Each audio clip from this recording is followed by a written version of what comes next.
மாணவர்கள் அனைவருக்கும் இந்நேர வணக்கத்தை தெரிவித்துக் கொண்டு தரமேழு வரலாற்று பாடத்தில் எமது கீர்த்திமிக்க அரசர்கள் என்னும் பாடகலையில் மகா பராக்கிரமபாகு மன்னன் பற்றி கேட்கப் போகிறோம்.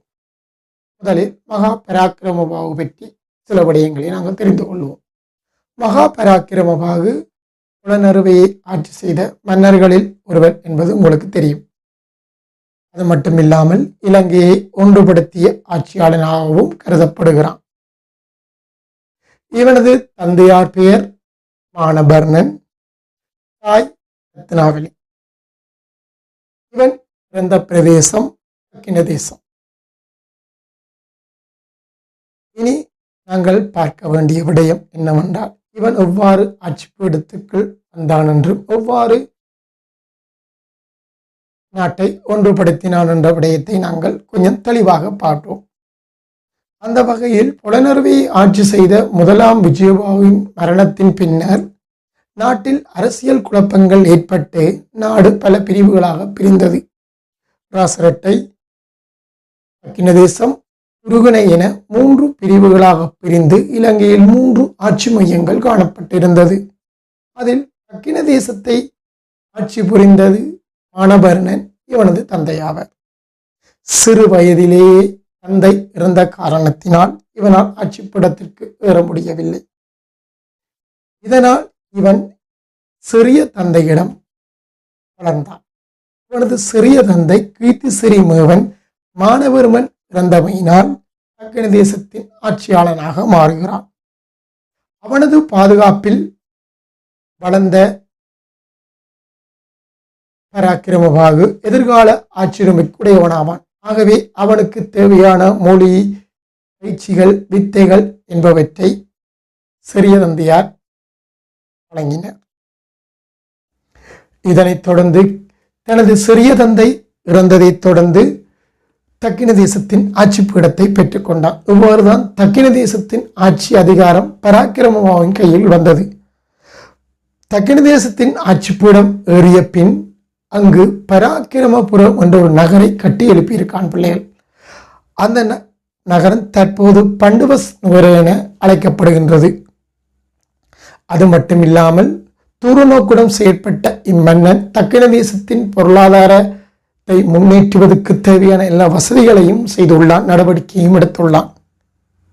இவ்வாறு தக்கின தேசத்தை ஆட்சி பீடத்தில் கொண்டு வந்த இவன் அடுத்ததாக புலனறுவையை எவ்வாறு கைப்பற்றிக் கொண்டான், அதாவது ராசரட்டை பகுதி. இவன் தக்கின தேசத்தின் ஆட்சியாளனாக இருந்த காலகட்டத்திலே புலனறுவையை ஆட்சி புரிந்து கொண்டிருந்த விக்கிரமபாகு இறந்தான். இதனால் அவனுடைய மகன் 2ஆம் கஜபாகு ஆட்சி பீடம் ஏறினான். அதேபோல் உருகுணை பகுதியில் இருந்த சிறி வல்லவன் இறந்ததைத் தொடர்ந்து 2ஆம் மானபர்ணன் ஆட்சி பீடம் ஏறினான். இதில் முதலாம் மானபர்மன் என்பது யார் என்றால் பராக்கிரமபாகுவின் தந்தை தான் முதலாம் மானவர்மன் என்பதை ஞாபகத்தில் வைத்துக் கொள்ளவும். 2ஆம் மானவர்மன் உருகுணையை ஆட்சி செய்த ஸ்ரீவல்லவனின் மகனாவான். இவ்வாறு ஒரு ஆட்சி மாற்றம் ஒன்று நடைபெற்றுள்ளது. இதனைத் தொடர்ந்து புலனறுவையை கைப்பற்றுவதில் 3 பேருக்கும் இடையில் அடிக்கடி போர் இடம்பெற்றிருக்கு பிள்ளைகள். அதாவது பராக்கிரமபாகு, 2ஆம் கஜபாகு, உருகுணையில் இருந்த 2ஆம் மானபர்ணன். இந்த 3 பேரும் புலனறுவையின் ஆட்சி அதிகாரத்திற்காக அடிக்கடி போரில் ஈடுபட்டுள்ளார்கள். இந்நிலையில் 2ஆம் பராக்கிரமபாகுவிற்கும் 2ஆம் கஜபாவுக்கும் இடையில் ஒரு ஒப்பந்தம் ஒன்று கைச்சாத்திடப்பட்டது. அதில் முதலில் ஒருவர் இறந்த பின் மற்றவருக்கு அரசுரிமை வழங்கப்படுதல் என்றதான் அந்த ஒப்பந்தம். இந்த ஒப்பந்தத்தின் பின்னர் 2ஆம் கஜபாகு இறந்தான். எனினும் உருகுணையில் இருந்த 2ஆம் மானவர்மன் பராக்கிரமபாகுக்கு எதிராக போர் தொடுத்தான். அதில் அவனை தோற்கடித்து புலனறுவையின் ஆட்சி அதிகாரத்தை பராக்கிரமபாகு கைப்பற்றி கொண்டான். இவ்வாறு இப்போது புலனறுவையின் ஆட்சி அதிகாரமும் பராக்கிரமபாகு அடைந்தது. இதனைத் தொடர்ந்து உருகுணையில் இருந்த 2ஆம் மானவர்மன் இறந்ததால் அவனது தாய் சுகலாதேவி பராக்கிரமபாகுக்கு எதிரான போரை தொடர்ந்து மேற்கொண்டார். உருகுணையில் தான் பிள்ளைகள் புத்தருடைய புனித சின்னங்கள் பாதுகாக்கப்பட்டது. இந்நிலையில் சுகிலாதேவியின் போர் நடவடிக்கையும் தோற்கடித்த பராக்கிரமபாகு புத்தருடைய புனித சின்னத்தையும் தனது பாதுகாப்பில் கொண்டு வந்து 1153 ஆண்டளவில் இலங்கையை ஒரு வளமிக்க ஒன்றுபடுத்திய நாடாக மாற்றினான். இவ்வாறுதான் முதலாம் பராக்கிரமபாகு இலங்கையை ஒன்றுபடுத்தினான் என்பது உங்களுக்கு விளங்கி இருக்கும். இனி இவனது சேவைகளை பற்றி நாங்கள் பார்க்கலாம் பிள்ளைகள். இவனது சேவைகளில் முதலாவதாக நாங்கள் பார்க்கக்கூடியது இவனுடைய பொருளாதார நடவடிக்கைகள் என்ன என்று நாங்கள் பார்க்கும்போது, இவன் தக்கின தேசத்தில் மன்னனான காலத்திலேயே இவன் பொருளாதார நடவடிக்கைகளை மேற்கொண்டிருக்கான் பிள்ளைகள். அந்த வகையில் தெதுரு ஓயாவில 3 இடங்களில் அணை கட்டி திசை திருப்பி நீர் விநியோகம் செய்திருக்கான் விவசாயத்திற்காக. அதேபோல் சிறிய குளங்களை பெருத்தல், குளங்கள் அணைகள் என்பவற்றை புனர் நிர்மாணம் செய்தல், அதாவது சீர்திருத்துதல், பஸ்தூன் கோரலில் உள்ள சதுப்பு நிலத்தை அபிவிருத்தி செய்தான், அது ஒரு விவசாய நிலமாக மாற்றினான். மற்றும் இவரது நீர்ப்பாசன சேவையில் ஒரு சிறந்த எடுத்துக்காட்டு பிள்ளைகள் பராக்கிரம சமுத்திரம். இன்றும் நீங்கள் புலனறுவை பக்கம் போனால் பராக்கிரம சமுத்திரம் கட்டாயம் காண முடியும். இது அனைத்தும் இவனது பொருளாதார அபிவிருத்தி நடவடிக்கைகளுக்கு எடுத்துக்காட்டாக நாங்கள் கூறுகிறோம். அடுத்ததாக இவனது சாசன பணி. இவன் பௌத்த சமயத்துக்காக மேற்கொண்ட பணிகள் என்று நாங்கள் பார்க்கும்போது, பௌத்த சமயத்தில் ஏற்பட்ட பிளவுகள் இவனுடைய காலத்தில் நீக்கப்பட்டது. அதாவது பிக்குமார்களின் முப்பிரிவினரையும் ஒன்றுபடுத்தி ஒரு ஒற்றுமையை ஏற்படுத்திய ஒரு பெருமை இவனுக்கு ஒன்று.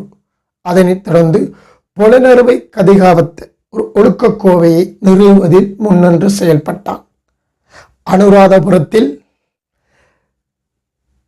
விகாரைகளை புனர் நிர்மாணம் செய்திருந்தான், பாலடைந்த விகாரைகளை. அதேபோல் இவனும் விகாரைகளை கட்டியுள்ளான் பிள்ளை, அது நீங்கள் அறிந்திருக்கலாம்.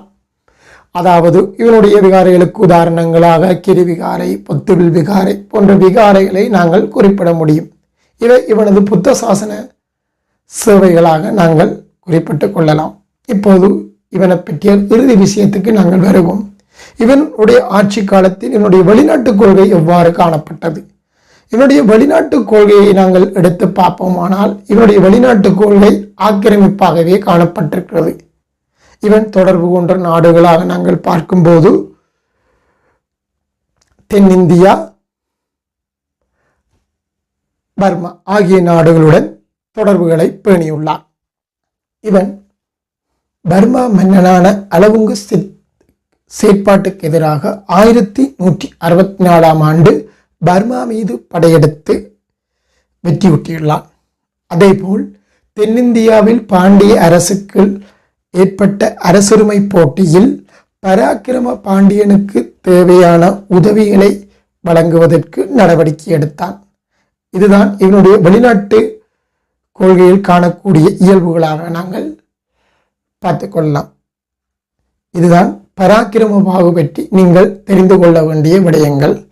சில குறிப்புகள் பின்னால் கொடுக்கப்படும். இது இப்பாடம் தொடர்பாக உங்களுக்கு முக்கியமானதாக கருதப்படுகின்றது. மாணவர்களை அதை குறிப்பெடுத்துக் கொள்ளுங்கள். மீண்டும் இன்னொரு பாடத்தலைப்பில் சந்திப்போம். நன்றி.